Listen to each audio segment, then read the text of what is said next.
Дараагийн мэдээг танилцуулъя.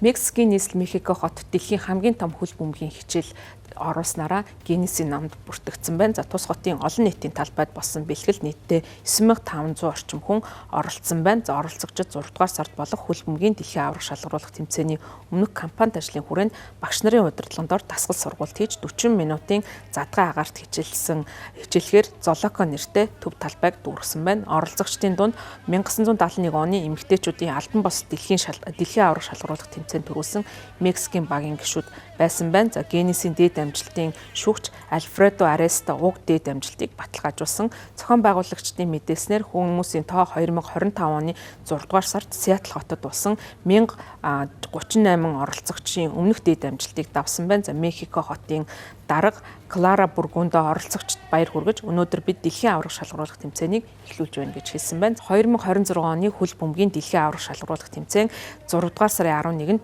Мехико хотын Стадио Ацетико нэртэй цэнгэлдэх хүрээлэнд эхлэн Мексик улс уг тэмцээнийг Америкийн нэгдсэн улс, Канадын хамтран зохион байгуулна. За энэ нь тус улс өмнө нь 1970, 1986 онд дэлхийн аварга шалгаруулах тэмцээний финалийн тоглолтыг зохион байгуулсны дараа Мексикт болох дэлхийн аварга шалгаруулах тэмцээний 3 дахь тэмцээн болж байгаа юм. Гэвч сүүлийн үед бол тус улстай холбоотой бас аюулгүй байдлын зовлонсон асуудлууд гарч ирж байгаа. За өнгөрсөн сард эрх баригчдын зүгээс дэлхийн хамгийн ихээр эренж сурвалжлагдаж байсан хар тамхины бүлэглэлийн удирдагчийг хөнөөсний дараа аюулгүй байдлын асуудал үүссэн. За энэ нь бол Мексикийн дэлхийн аварга шалгаруулах тэмцээний зохион байгуулдаг 3 хотын нэг болох Гвадалахара хотод бол хэсэг бүлэгт хүчирхийллийн тавилгааг өрнүүлж байгаа. За тийм учраас ерөнхийлөгч Клаудио Шейнбаум энэхүү зуулчдын санаа зовнилыг арилгах зорилгоор эрх баригчид спортын арга хэмжээний үеэр аюулгүй байдлыг хангаж ажиллана гэдгээ мэдгдсэн байна.